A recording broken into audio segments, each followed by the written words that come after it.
daawadayaal kusoo dhawaada wararka arrimaha dibadda ee Bakaal Media. Qodobada daawan doontaana waxaa ka mid noqon doona kooxda TPLF ee ka dagaalanta dalka Itoobiya ayaa waxay sheegtay in colaadihii dalkaasi socday ay ku guuleysatay intooda badan ayna haatan bilowday sii deynta ciidamada maxaabiista ah ay ka qabteen ciidamada federaalka Itoobiya. Sidoo kale waxaa daawan doontaan Sacuudi Carabiya oo laga soo sheegayo dalkaasi in la fasaxay ama la ogolaaday in la ganacsan karo xilliyada salaadaha oo dalkaasi xaraan ka ahayd. Haddaba Sacuudigu miyuu sii dhex maquuranayaa isfurfuritaanka oo lagu sheegayo in reer galbeedku ay ka dambeeyaan. Hase ahaatee waxaan ku hormaraynaa diblomaasiyiinta Mareykanka ee ku sugan magaalada Vienna ee caasimada dalka Austria oo la sheegayo inuu haleelay cudur aan la garanaynin. Dowladda Mareykanka ayaa baaritaan ku wada cudur saameyn weyn ku yeeshay diblomaasiyiintooda iyo shaqaalaha kale ee ku sugan safaaradda ay ku leeyihiin magaalada Vienna ee dalka Austria. In ka badan 20 xubnood oo ka tirsan safaaradda ayaa lagu arkay calaamadaha cudur u eg midka loo yaqaano Havana syndrome oo ah xanuun aan ilaa iyo hadda la garanaynin, kuwaas oo dhammaantood xanuunsaday laga soo bilaabo markii xilka uu la wareegay madaxweyne Joe Biden bishii January. Cudurkan weli lama sharaxin, laakiin saynisyahanada Mareykanka ayaa sheegay inay u badan tahay inuu yahay xanuun ka dhashay kulaylka ay dhaliso korontada. Markii ugu horeysay waxaa lagu arkay wadanka Kuuba intii u dhaxaysay 2016 ilaa sanadii 2017. Diblomaasiyiinta wadamada Mareykanka iyo Kanada ee ku sugan magaalada Havana ayaa ka cawday xanuunkaasi oo calaamadihiisa qaar ka mid ah lagu sheegay madax wareer, dhacdhac, maqalka oo luma iyo cabsi xad dhaaf ah. Mareykanka ayaa Kuuba ku eedeeyay in diblomaasiyiintooda ay ku weerareen waxyaabaha dhaliyay xanuunka, walow ay mas'uuliyiinta dalkaasi ay beeniyeen eedeyntaasi. Dhacdooyinkaasi ayaa sii xumeeyay xiriirka diblomaasiyadeed ee Mareykanka iyo Kuuba. Sanadii 2019 khubaro Mareykan ah ayaa daraasad ku ogaaday inuu dhaawac maskaxda ah ka gaaray diblomaasiyiintii la xanuunsaday cudurkaasi, laakiin Kuuba ayaa ku gacan saartay natiijada dhaqaatiirta Mareykanka. Kiisaska Vienna waxaa markii ugu horeysay tooska ku ifiyay wargeyska la yiraahdo New York, kaas oo maqaal ku daabacay maalinta Jimcaha. Markii dambena waxaa xaqiijisay wasaaradda arrimaha dibadda ee Mareykanka oo sheegtay inay baaritaan qoto dheer ay ku hayso fayraskan.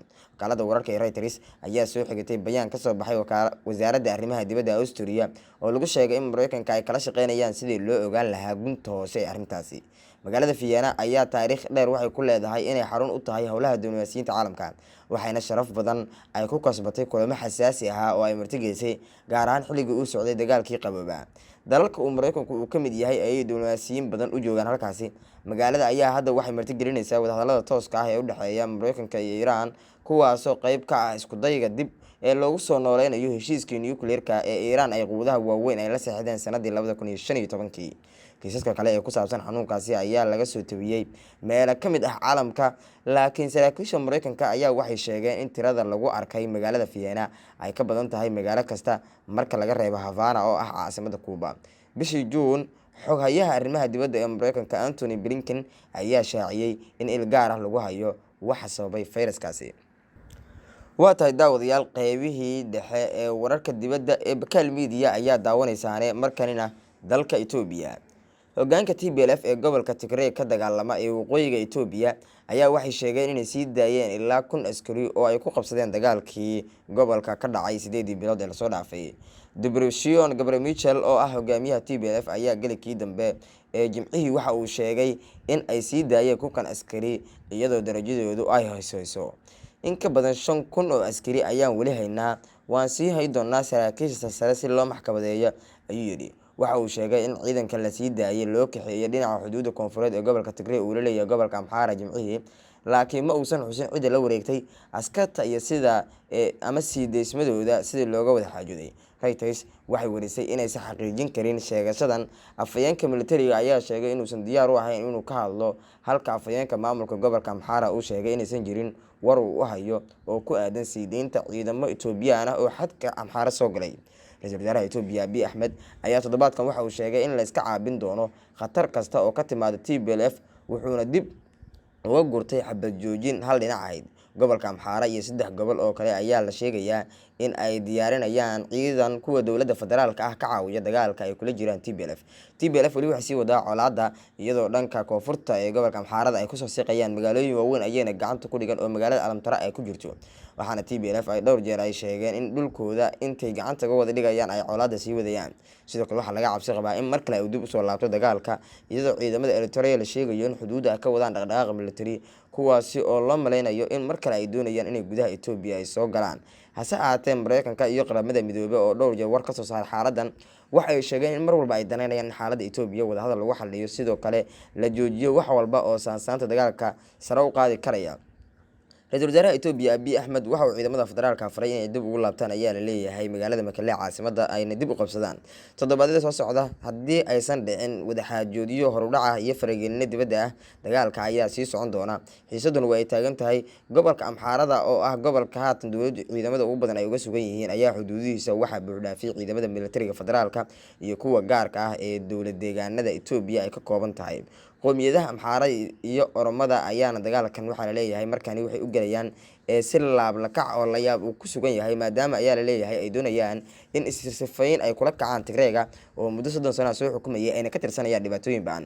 Mareykanka wuxuu hore uga digay in dagaalka siyaasadeed ee gobolkaas ka socda uu isku bedelo dagaal dhankaasi iyo qowmiyadaha dalkaasi ee faragelin toos ah ku yeesha, wuxuuna ka digay arrintaas haday dhacdo in ay dhibaato ku noqon doonto isku socodka ganacsiga iyo wada noolaanshiyaha. Dambiyada dagaal oo halkaasi ka dhaca ayay qaramada midoobay sheegtay in maxkamadaha dambiyada caalamiga ah lagu qaaday ICJ ay ugu horeyso in la horgeyn doono cid kasta oo ku lug yeelata la isla xisaabtami doono iyadoo aan cidna laga akhrisan doonin ayay tiri in ay ku xadgudbaan shacabka iyaga oo ku marmarsiinaya dagaalka.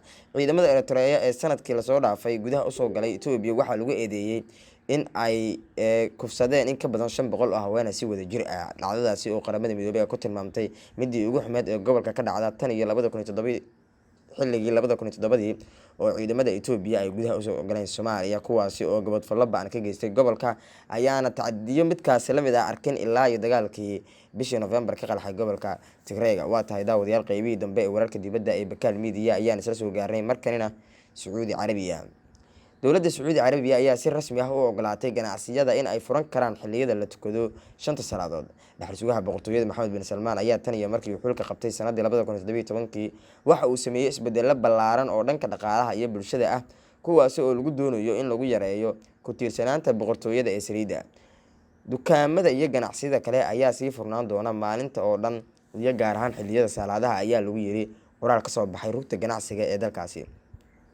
Qoraalkan ayaana ka qayb ah dagaalka ka dhanka ah ayaa la yiri faafista coronavirus waxaana looga gol leeyahay in laga fogaado saxmadda iyo safafka dhaadheer ee albaabada dukaamada ee xiran xilliyada salaada.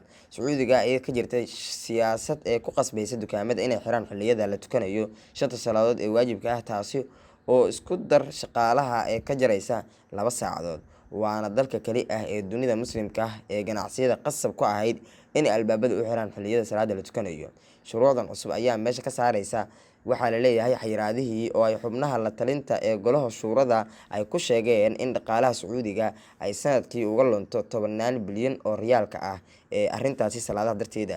Lama oga halka ay ku dambeyn doonto hase ahaatee waxa ay khibradu sheegayaan in arrinkani uu ahayn mid looga gol leeyahay arrin dhaqaale iyo mid coronavirus. Hase ahaatee ee taas siyaasad ballaaran oo la doonayo in Sacuudiga looga fogeeyo dhaqanka Islaamka ee uu ku caanka yahay xitaa haddii siyaasadihiisa kale ay xun yihiin uu yahay dal mar walba ku adadka islaamnimada. Hase ahaatee reer galbeedku ay doonayaan in markani ay ka tirtiraan shacairta iyo astaamaha Islaamka. Daawadayaal waxa intaas naga wararka dibadda ee Bakaal Media.